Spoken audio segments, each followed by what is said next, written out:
Good morning. Welcome to my garden, Lilac Hill. There's lots of bird sounds and activity out in the garden today. Across the street, my neighbors have swallow boxes, and it's nice to see the swallows have returned, swooping on the wind, silvery, beautiful blue swallows. There's my friendly blue jay.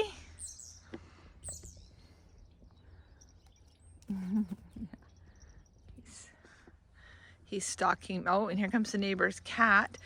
Excuse me. Seriously? Oh my gosh.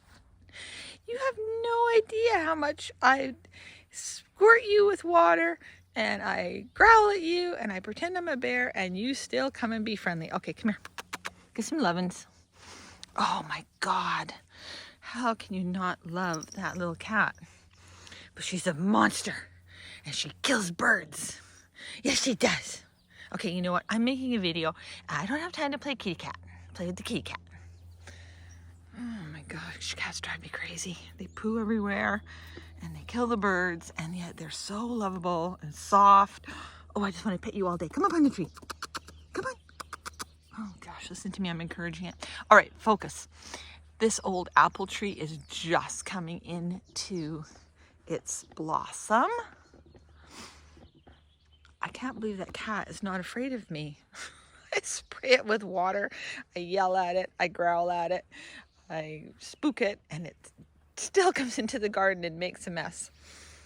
It's nice to see this lilac blooming. This is an old one from the side of the road. Well, not old, but it's not a store-bought one. A man a few years ago was putting in a new hedge, and he put the cat's back. He was putting in all the a new hedge, and he laid all his lilac branches on the ground, and some of them had roots, and this is one of them. I have over 18 lilacs now in the garden. Look at the columbine and the Concord barberry. Some little south cedars. This all looks like Euphorbia wolfenii, which of course is beautiful. This ground has been turned over with the excavator years ago, so I can actually dig this, and it's going to get a nice golden barberry. There's one in the store. I'll get 5, and I think it'll pick up really nicely with the other colors. It's almost the color of the spirea down here. So I think the golden barberry is going to be quite beautiful. And I redid my heuchera sachet, and I did move a little euphorbia in the process, and it doesn't look very happy, but it'll come back. There's sachet. Sachet got dug up and redone because it was old and splitting in the middle, and now it's time for melting fire to get done. Wow, I can't believe how well everything's come up in just even the last couple of days. There's my smoke bush. It's got buds on the tips, buds coming up, and these are the Barberry Burgundy, Shasta Daisy, and look how nicely my hellebore, that's the Onyx Odyssey, and there's beautiful euphorbia back here, and the upright St. John's wort, and another fern. That euphorbia is blackbird. Oh, listen to those birds. Such a nice sound. I can't see them. I don't have very good eyesight, but I think they are somewhere in the apple tree. Okay, moving along after being loved by the cat. I'm so ferocious, you know, it's absolutely terrified of me. This is the big rhododendron. It'll bloom hot pink, or a nice shade of pink when it opens. Not quite yet. It's been chilly here. We've still had morning frost. This is one of the biggest rhododendrons in Powell River. This is only about half of the plant. The other half is on the neighbor's side. I'm just backing up to give you some sense of scale. So yeah, big, beautiful rhododendron. So coming across through here, these are the Afterglow Wigelias, and the fall asters, white, have all been cut back. And that's my mock orange. And look at the skimmia putting on a nice show. And the astrantias are just coming up. I cut off all the sharp pokey bits, as I call them. Terry decided to store the lawnmower under there, so that doesn't look very nice for my video. Yeah, so I've noticed there are quite a few of these little disturbed areas in the ground. There's one right there. I wonder if that's a bird scratching. It's not deer hoof imprints, but there's some more in the other garden too. This is the weeping cherry. Kind of halfway through blossom season on the weeping cherry. Hydrangea spirea. There's a quince I grew from a tiny little cutting that grew outside the doctor's office. It didn't bloom any nice orange flowers, but that's okay. Oh, and this is the old lilac. Original to the property. Big old lilac. I don't know how old that is. Probably about the same age as the rhododendron, and they've estimated it to be about 75, 80 years old. Oh, it's nice to be out in the fresh air, listening to the bird song, enjoying spring and it's all its beautiful glory. I'm trying really hard to increase the habitat in this backyard. It's rather challenging when you have such friendly neighbors, as in my little friend, the black cat. I don't know its name, but that cats hunt this garden constantly. There's about 7 cats that come in that are domestic cats, and they're very friendly. And they just hunt the birds, and it just drives me nuts. Oh well, don't think about that. Do my best to make it nice for the birds.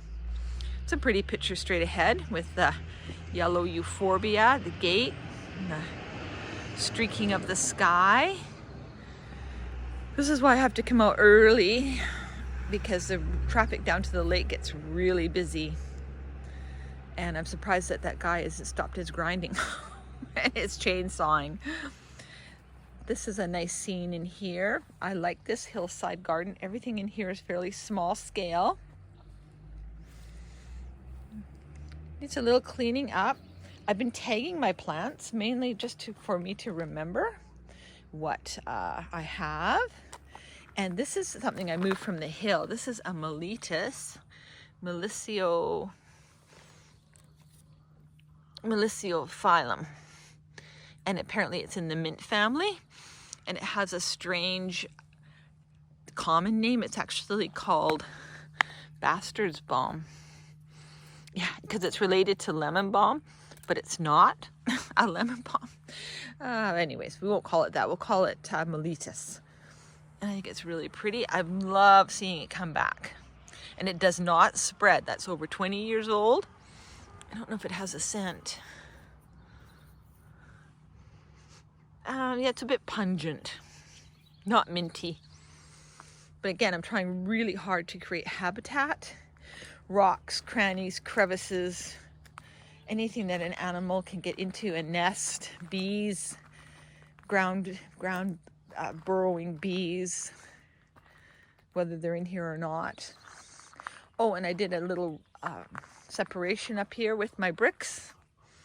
I'll zoom in. And an old piece of edging that the neighbor didn't want, because I'm trying to separate the wild from the cultivated. So this still has some work because the wild is definitely taking over the cultivated. This is more cultivated, really pretty with the heather and all the different spireas that are coming to bloom. Oh my gosh, there's so many plants in this garden. There's at least a couple hundred herbaceous perennials alone. 17 lilacs, I don't know, 20 plus hostas. I can't name them all the roses. Anyways, let's move on. I'm just actually looking around to think, making my list of everything I need to do. Oh, this is a new campanula called Bells and Whistles. So thank you to my friends Sam and Harold, who gave me a wonderful gift certificate to a garden center, and that was one of the plants I chose. I also got a new peony, and of course I didn't make a name tag for it, so I can't remember what it's called. It's purple. Buddleia, heathers, campanulas, there's thrift. Oh, this is a funny little plant too. It's coming back. It's called a silver heels horehound. That's funny. That's great. Look at that little soft velvety leaf. It's supposed to be a sedum in here too. Interesting. Where's my golden sedum? Okay, I'll have to do investigation. Oh, I just walked through a nice little spider web. Oh, the bridal wreath spireas this time of year. Like I said, I could be out here all day with this film because there are so many plants. Everything is coming up. This is a new little area. Well, this is my new expanded sun bed, because on a really sunny day, there's the sun over the building, Terry's workshop, and this gets the sun. And look at Fascination came back. This was a plant I bought last summer when we went down for my cousin's wedding at the garden center West Coast. And I left these stalks on just so I could determine that there is a plant there, not step on it. I might move my little, I am going to move my little lemon cypress away because these two guys are too close together as they grow now that Fascinations come back. And I'll probably put this to the hill. I am planting on the hill a bunch of more or less like sticks in the ground. So there's Buddleia, piece of Buddleia, a piece of rose, a piece of cherry tree, the neighbor's lilac that they didn't want. And I'm going to plant nice and dense and make a hedgerow rather than a fence so the deer can't get down there. This is a bit of a disappointment. These are supposed to be my honey garlic, but I think they're just being eaten by who knows what. I don't even know if there's even a stem in here. Oh yeah, there's a stem. But they're blocking the bonfire euphorbia. So I might end up pruning off. Oh, there's some. Like I said, I don't have the best eyesight. There's one. I'll prune off a lot of this sort of side foliage. Oh, look, a little moth. I gotta zoom in.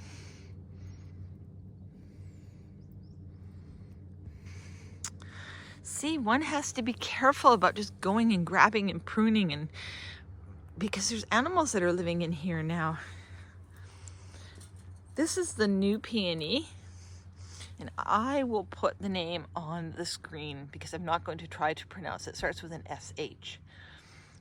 Almost sounds like Shazam, but it's not that. But it's purple. It's a tree peony. So thank you again, Samantha and Harold, for my beautiful gift certificate. I was able to get my new peony. That's a Coreopsis, shades of rose coming up. And just little things that I had around the yard that I moved into here. But I'm disappointed with those alliums. They look really ratty-tatty. And I showed these last time, the big Avalon daffodils. I put them into the blue pot. They're going to stay in the blue pot. And then what will happen is I will underplant that now, maybe with my zinnias. And then when the daffodils die down, the zinnias will come, the blue pot eventually will get moved. Or maybe I might even do some peas in there or tomato. Oh, look at the coral sunset peony. Stunning. And the daylily is South Seas, and it's nice and big too. So maybe having the euphorbia in front of the daylily will help protect the daylily from the deer. The euphorbias are Tasmanian tiger and ascot rainbow. But isn't that a pretty picture right there with the euphorbia, the spirea, the neighbor's edible cherry tree, and the red or the pinky red heathers. This looks really nice. And over here is looking really pretty too.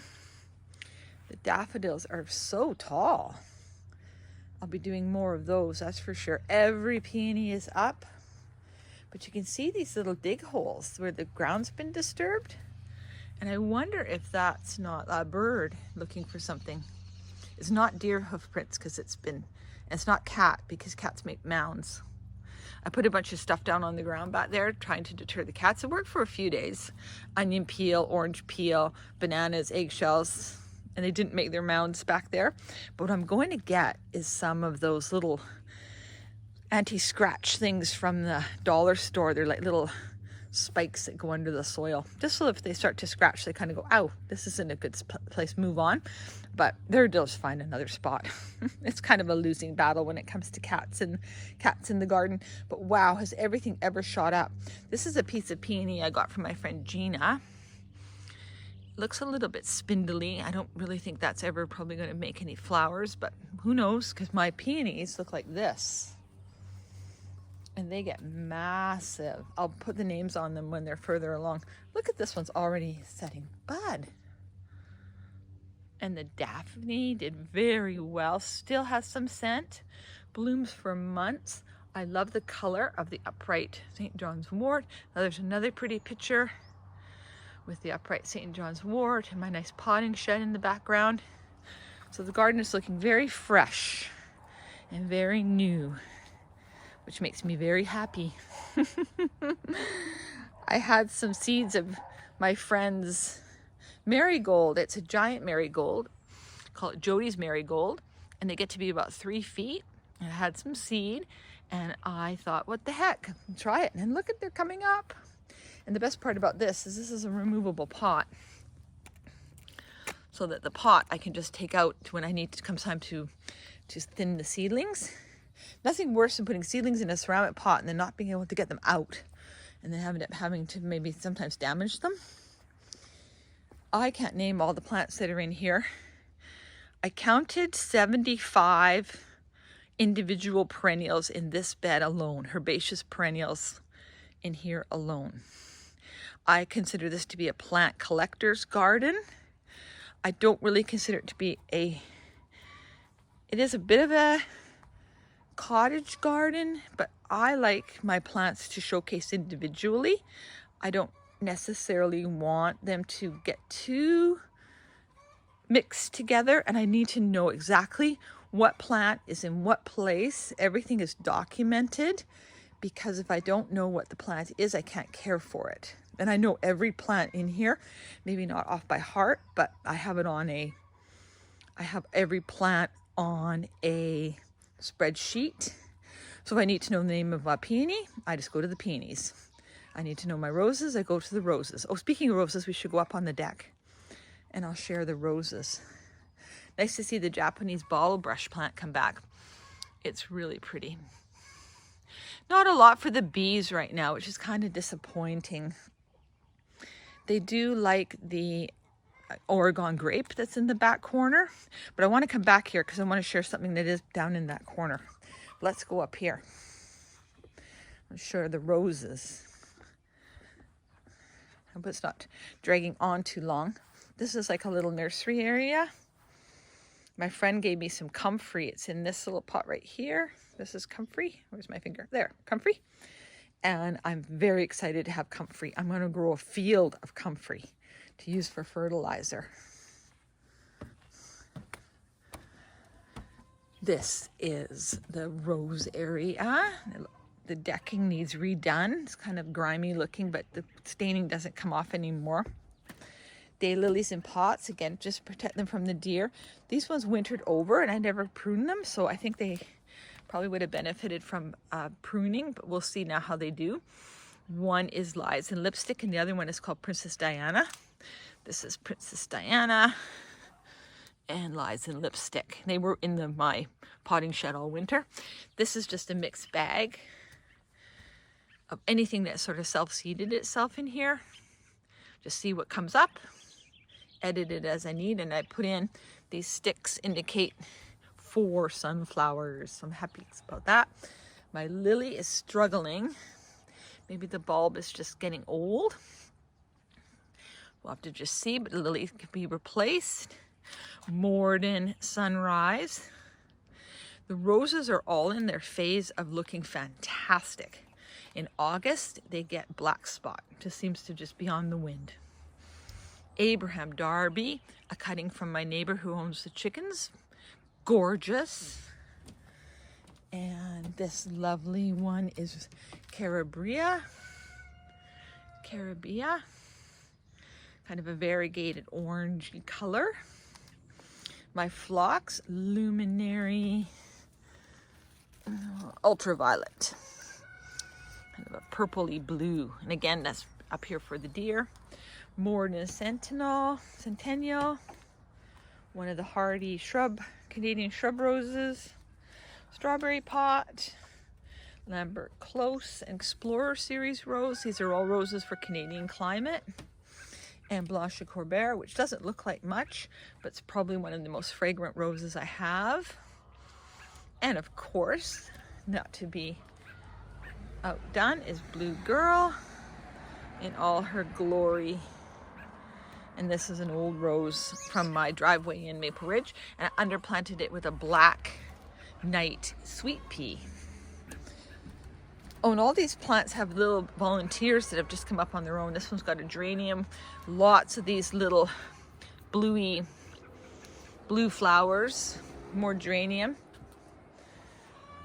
This one's got Verbena bonariensis in it. But you know what, the rose looks really healthy and the Verbena bonariensis is okay, so maybe they're talking to each other and sharing nutrition. I'm not going to take that Verbena bonariensis out till the fall.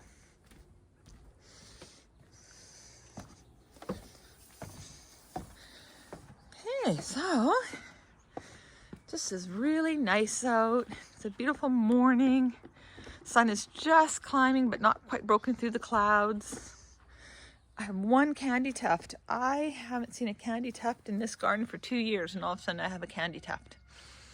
Again, the alliums, I just don't have much luck with onion. I think maybe my soil is too, well, it can't be too healthy because there's no soil on the property. Any soil I have to bring in. So it's not like it's like deep chocolate cake soil, but I really struggle with the alliums. They always just seem to just turn into grass and not really get any alliums. But that's, we'll just see what comes up. I don't want to be too quick to cut. Like I said, that one leaf had a moth on it. So what if I cut that off and throw the moth in the garbage or in the compost? This is the gigantic artichoke. Always gets bugs. There's tons of bugs on here that mainly aphids, but then the ladybugs come. Look at this spirea. What a beautiful morning. There's so many plants coming up. Oh, this was a nice surprise. Borge. Who knew? I threw in some perennial borge maybe last year or the year before. And I thought this was Rudbeckia, this one, that had seeded itself, because there is kind of a little self-seeder in here. So I just thought this was the same thing. And those are borge flowers, so good for the bees. This whole bed is going to be a pollinator bed of mints, cat mints, the borge, more borge will go in. I brought up my mints from the lower garden because they're not doing very well down there. It's too chilly. And we'll have mint, different types of mints and things that the pollinators will enjoy. The rosemaries are just about to bloom. They're all in flower. So let's just come over here. We'll have a look. Hospi enclosure, not too much going on in there. The little corner area with the Nancy Evans rhododendron is probably my favorite area, but look at everything's coming up. Every plant came back. Oh boy. This is where the garden starts to kind of get a little bit ahead of me. I'm only me. Golden feathers. Look at the color. This is a Pulmodium. Yeah. Pulcharium. Golden feathers. Jacob's ladder. Phlox. Oh gosh. Hostas are coming up. Been a bit chilly. They all got topped up with some good compost. They love to be fed, cleaned and fed. Patria, look at the color. It's like a purple. I'm probably not going to plant up my basket under the window this year just to give myself a bit of a break. Look at the Nancy Evans. I love this corner. This is really pretty. So many different colors. Every day it's changing now. And I put all of my ligularias on the table. The table's covered because I want to paint it and I want to keep it nice. All the ligularias are up there protected from those naughty slugs. Yeah, I don't know. It's just waiting for everything to kind of bloom. Okay, I want to end in the corner. This is probably starting to get too long. Oh, and the honeysuckles, Ed and Heinz. This is Heinz, because it was from Heinz Herchebold in Wannock, a plant grower and breeder, well-known man, and also a friend of my mom and dad over the years. And this is Ed, and Ed is from across the street. When Ed's daughter was selling the house, she let me have a cutting of the honeysuckle, and that's also Ed's rose in the pot over there. And that's a big long stem rose that I saved. Yeah, and again, the clematis are all in flower. Oh my gosh, look at this one. Got over the top. These are I think those are white lion. And these are called bright corsage. I think that one clematis is Ville de Lyon. Oh, so much has come up. Oh, I want to move more of my wild geranium. That's a really good one for the bees. Take it down to my wildlife area that I want to keep cultivating. My choicea in a pot. Keep watering it, give it some feed. This is all new growth, the lighter growth. Okay, let's end over here. So I think this is just a really pretty corner right now. The PJ Compatica little azalea, I think that actually might be rhododendron. I think they're classified the same now, is just coming out of its blossom. But look at the plant in the back. That is a Doronicum, and look how lovely that is with the forsythia. I will zoom in and say thank you for watching.